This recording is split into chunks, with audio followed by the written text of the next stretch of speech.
Welcome back after the break. Manur, हमें transgenders के ID card के हवाले से बताएं। बहुत सारे लोग ऐसे हैं जो अपनी शनाख्त नहीं करवाना चाहते, उन्हें क्या मैसेज दोगी?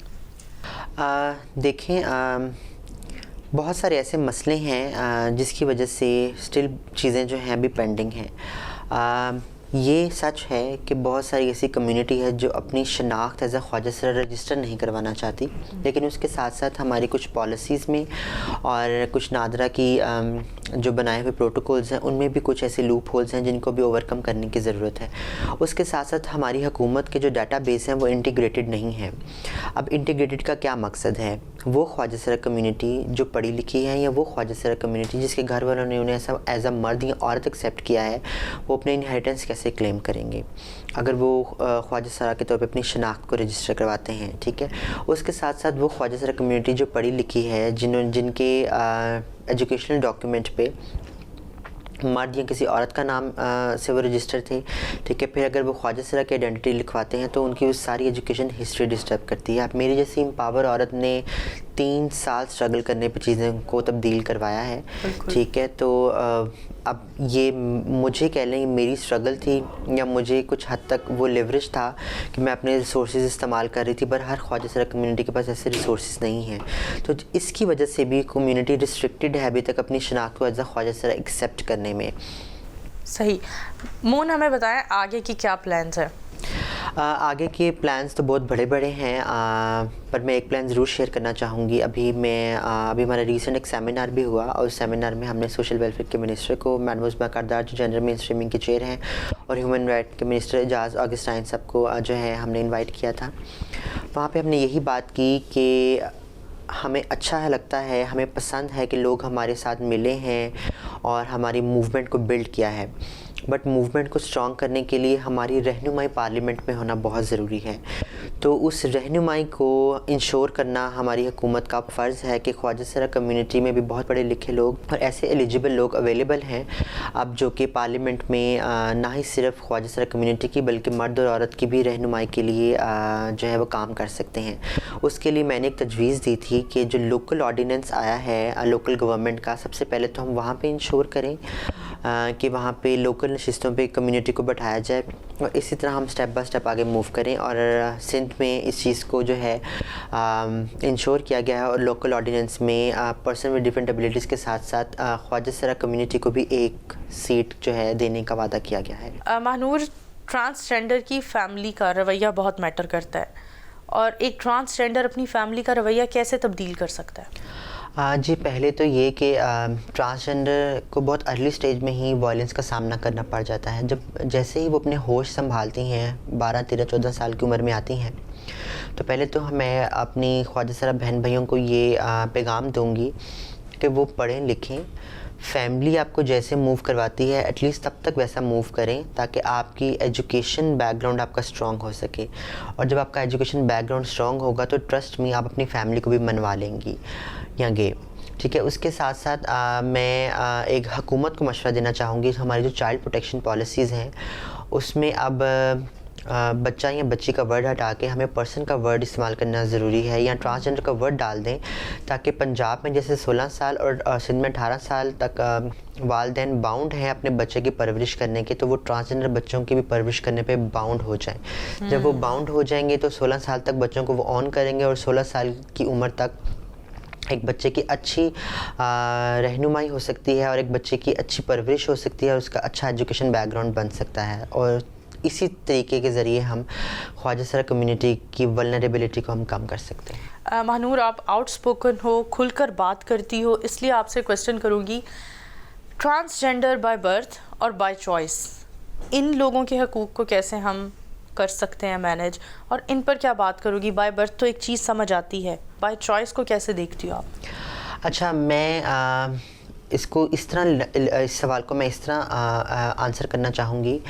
जब हम चॉइस की बात करते हैं तो एक चीज़ हमें पता होनी चाहिए और हमारे माइंड में आनी चाहिए कि आप अपना सिन्फ या जिन्स अपना तब चूज़ करें ख्वाजा सरा होना जब आपको पता हो कि इस कम्युनिटी को बहुत सारे ऐसे प्रिविलेजेस मिल रहे हैं, और अगर हम अपनी शनाख्त को एज अ ख्वाजा सरा जो है वो आइडेंटिफाई कर लेंगे तो हमें कुछ अपॉर्चुनिटीज़ मिलेंगी। तो अब आपका जो सवाल है उस सवाल में दो चीज़ें और हैं जो बताना बहुत ज़रूरी है। बायोलॉजिकल चीज़ जो है उसको हमने हमारा जो फेडरल कानून साजी है उसमें भी मैंने आइडेंटिफाई किया था, उसको हमने एज ए इंटरसेक्स कहा गया था, जो कि हमारी WHO की गाइडलाइंस भी कहती हैं, वर्ल्ड हेल्थ ऑर्गेनाइजेशन की। अब वो लोग जिनकी सिन्फ with the passage of time पता चलती है, ठीक है, उनको हमने ट्रांसजेंडर वुमेन या ट्रांसजेंडर मैन कहा। और तीसरी एक कैटेगरी है वो लोग जो जेंडर अंडरगो सर्जरी से गुजरते हैं, ठीक है, उनको हमने यूनिक का नाम दिया। तो ये तीनों स्पेसिफिकेशन जो है हमने ट्रांसजेंडर प्रोटेक्शन एक्ट में ऐड की हैं और ये अल्हम्दुलिल्लाह अप्रूव्ड भी हैं और हमने इनके रेफरेंसेस दे के जो है इनको प्रूव करवाया था। ठीक है, अच्छा हमें बताएं, जिस जगह पर हम अभी मौजूद हैं ये NGO है, ख्वाजा सराओं के हकूक़ के लिए आवाज़ उठाता है, इसकी जर्नी के बारे में बताएं। आपने इस जर्नी को कब ज्वाइन किया और आगे इसे कहाँ तक ले जाना चाहती हो? बहुत एक हार्ट टचिंग क्वेश्चन मेरा, क्योंकि इस अदारे के साथ मेरी बहुत सारी फीलिंग्स और मेरी बहुत सारी ख्वाहिशें जुड़ी हैं। 2012 में जब मैं ACC कर रही थी तो ये अदारा एक टेक्निकल सपोर्ट एजेंसी के साथ काम करता था as a service delivery centre, और उस टेक्निकल सपोर्ट एजेंसी का नाम था नाज और कासिम इकबाल ख्वाजा उनके डायरेक्टर थे। उन्होंने मुझे उठाया और मैंने इस अदारे को पहले as a initially finance manager के तौर पे सर्व करना शुरू किया। फिर मैं सारे अदारों की कंट्री फाइनेंस मैनेजर के तौर पे सामने आई, और फिर फाइनली जब रियलाइज़ हुआ कि कम्युनिटी में इतनी पावर है तो हमने इसको as a separate entity register करवा के इसको ग्रो करना शुरू किया, और तब मैं इसकी डायरेक्टर के तौर पे सामने आई। इस अदारे ने बहुत सारे काम किए हैं, मैं कुछ काम जो हैं फिंगर टिप्स पे मेरे हैं मैं वो गिनवाना चाहूँगी। पहला काम तो ये कि हमने ट्रांसजेंडर कम्युनिटी की हेल्थ पे बहुत काम किए हैं। हमने उनको प्रोवाइड किए हैं फ्री ऑफ कॉस्ट HIV की सर्विसेज, ट्यूबरक्लोसिस की सर्विसेज, हेपेटाइटिस BC की सर्विसेज हम उनको फ्री ऑफ कॉस्ट प्रोवाइड की हैं, जिसमें अगर कोई क्लाइंट पॉजिटिव भी आया है तो उसकी ट्रीटमेंट का सारा जो ख़र्चा है with the referral support system of government ये अदारा जो है वो फ्री ऑफ कॉस्ट उठाता है। उसके साथ साथ हमने इस अदारे के ज़रिए पॉलिसी और लॉज को चेंज करने की कोशिश की है, जिसमें से फेडरल लॉ एक बहुत बड़ी काविश आप सबके सामने है कि वो इस अदारे पहला ड्राफ्ट जो है वो इस अदारे के अंदर बैठ के ही बनाया गया था, और मुझे आज भी वो सब कुछ याद है। हमने कैसे लोगों को इकट्ठा किया था, फिर उसके बाद प्रोविंशियल लेजिस्लेशन पे भी कंसल्टेशन हुई और इस अदारे ने लीड लिया उस चीज़ के ऊपर। फिर हमने कोशिश की है कि हम कम्युनिटी को इकनॉमिकली एम्पावर करें। उनको इकनॉमिकली एम्पावर करने के लिए हमने उनकी जॉब प्लेसमेंट पे काम किया, उनकी स्किल बिल्डिंग ट्रेनिंग्स के ऊपर काम किया है। फिर हमने इनको value chain economic models develop करके दिए हैं, जिनमें से एक मॉडल का नाम है कूंडाचारी और दूसरे का नाम है पहचान थिएटर। कूंडाचारी में हमने एक किचन सर्विस सेंटर डेवलप करके दिया है कम्युनिटी को, जहाँ पे कम्युनिटी लंच बॉक्स सर्विसेज बना के मेन स्ट्रीमिंग को सर्व कर रही है और उनसे अर्न कर रही है। वो हमने 4 लोगों से स्टार्ट किया था, वहाँ पे 14 लोग काम कर रहे हैं। उसके साथ साथ हमने यूनिलीवर के साथ MOU साइन किया हुआ है, एलान के साथ MOU साइन किया हुआ है, जहाँ पे हम ट्रांसजेंडर कम्युनिटी को जॉब अपॉर्चुनिटीज़ प्रोवाइड करवा रहे हैं उनके रेफरेंस के साथ। फिर उसके साथ साथ हम लोगों ने सेंसिटाइजेशन और पॉलिसी ड्राफ्टिंग के ऊपर काम किया है with the collaboration of social welfare and Punjab social protection authority की जो कंसल्टेशन हुई थी 2018 में उनकी पॉलिसी के ऊपर, उस पर हमने बहुत अहम किरदार अदा किया है। और अब हम साथ साथ हम काम कर रहे हैं एक नेटवर्किंग बिल्डिंग के ऊपर, ताकि जितनी भी ख्वाजा सरा कम्युनिटी की मुहिम चल रही है और एक्टिविस्ट काम कर रहे हैं पूरे पाकिस्तान में, उनका एक नेटवर्किंग अलाइंस बना सके, ताकि हम एक ट्रैक को एक ही तरफ लेके जा सकें और एक अच्छी मूवमेंट को बिल्ड कर सकें। वंडरफुल। अच्छा, दूसरी कंट्रीज़ में भी जाती हो, दूसरी कंट्रीज़ के लोगों का, वहाँ के रिहायशियों का ट्रांसजेंडर के साथ कैसा रवैया होता है एज़ कम्पेयर टू पाकिस्तान? चूँकि मैंने कुछ यूरोप के कंट्रीज़ में विज़िट किया हुआ है और मैं बस स्पेसिफ़िकली मैं एशियन कंट्रीज़ की प्रैक्टिस को हाईलाइट करना चाहूँगी, जिनमें बैंकॉक, बांग्लादेश, नेपाल सरफ़हरिस्त हैं। बांग्लादेश और नेपाल में कदर एक्सेप्टेंस ज़्यादा है as comparison to Pakistan, but वहाँ पे जो नेपाल है वहाँ पे लीगल फ्रेमवर्क इतना स्ट्रॉन्ग नहीं है। पाकिस्तान का लीगल फ्रेमवर्क ज़्यादा स्ट्रॉन्ग है, पर बांग्लादेश का लीगल फ्रेमवर्क भी बहुत ज़्यादा स्ट्रॉन्ग है। और जब आप बैंकॉक की बात करते हैं तो बैंकॉक में तो एक्सेप्टेंस आज से 12 साल पहले ही आ चुकी थी, ठीक है। वहाँ पे तो सारी हेल्थ सर्विसेज प्रोवाइड की जा रही हैं कम्युनिटी को। इवन कि कम्युनिटी ने अपनी कोई ट्रांजिशनिंग प्रोसेस से भी गो थ्रू करना हो तो वहाँ पर उनको वो सर्विसेज भी प्रोवाइड की जाती हैं। एक चीज़ जो मुझे बैंकॉक और बांग्लादेश की बहुत अच्छी लगी, बैंकॉक में वो बॉदर नहीं करते कि कोई ट्रांस आपके साथ गुजर रही है, चल रही है, उठ रही है, बैठ रही है। और बांग्लादेश में जो है ट्रांसजेंडर्स को एक बड़ा ओहदा दिया जाता है। तो I really want to share experience.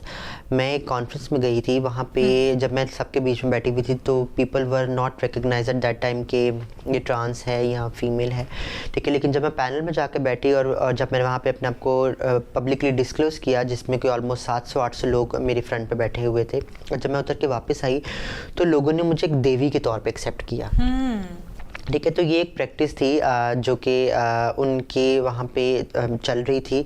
उसके साथ साथ अब वो देवी को क्योंकि वहाँ पे मुख्तलिफ़ कंट्रीज़ के लोग आए हुए थे, तो उनमें कुछ ऐसे लोग भी थे जो कि हिंदुज़म को सपोर्ट कर रहे थे और वो सारा कुछ, तो उन्होंने तो वो एक्सेप्ट किया। तो मैं वहाँ पे थोड़ा सा रिस्ट्रिक्ट हुई, लेकिन उसके साथ साथ जब वहाँ के बांग्लादेशी लोगों के साथ जो कि मुस्लिम थे, उनके साथ मेरी बात हुई तो उन्होंने बताया कि हम लोग ऐसा देवी तो नहीं एक्सेप्ट करते, लेकिन हम इनको सुपीरियर कंसिडर करते हैं, क्योंकि हमें लगता है कि हमारे जब कोई मसले मसाइल पेश आएँ तो हम इनके साथ जाके अपने मसले मसाइल जो है वो डिस्कस करें, तो हमें इनकी दुआएं बहुत जल्दी लगती हैं। अच्छा, यहाँ एक ये कॉन्सेप्ट पाकिस्तान में भी है कि बड़े बूढ़े ख़वातीन अक्सर कहती हैं कि ख्वाजा सरा कोई आए मांगने के लिए तो उसे खाली हाथ ना भेजो, या उसके साथ ऐसा बुरा रवैया ना करो कि वो आपको बद्दुआ दे। इस कॉन्सेप्ट को कैसे मैं यही आपको कॉन्सेप्ट आगे कंटिन्यू करने लगी थी कि जो बांग्लादेश की वो वाली बात थी ना, वो बात हमारे मुल्क में भी थी। अब वो कैसे थी, जब इनिशियली जब ये कल्चर का सपोर्ट सिस्टम आया था ख्वाजा सराओं का, तो इनकी चीज़ों को इनके बधाई सिस्टम का जब ब्लेसिंग लिया जाता था कि अगर कभी बच्चा पैदा हुआ तो उसको दुआएं देने वो पहुंचते थे, अगर कभी किसी की शादी हुई है तो उनको दुआएं देने पहुंचते थे। तो इन रिटर्न में जब वो ब्लेसिंग्स प्रोवाइड कर रही होती थी तो इन रिटर्न में उनको चावल, आटा, घी सारा कुछ प्रोवाइड, कपड़े प्रोवाइड किए जाते थे, ठीक है। तो ये तब भी था, लेकिन वहाँ पे वो चीज़ें सस्टेन हो गई, यहाँ पे कहीं ना कहीं गड़बड़ हो गई। जो हमारे पुराने बुजुर्ग थे उन्होंने उस चीज़ को कायम रखा, लेकिन जब नई पीढ़ी आ गई है उन्होंने एक डिसरिस्पेक्ट वे में चीज़ों को लेना शुरू कर दिया, और वो जो खूबसूरती थी कल्चर की वो डिस्टर्ब हो गई। तो वो ब्लेसिंग वाला कॉन्सेप्ट जो है वो कहीं ना कहीं जो है वो डिस्ट्रॉय हो गया। मज़ीद बहुत सारी बातें हैं, लेकिन अभी वक्त हुआ जाता है ब्रेक का। हमारे साथ है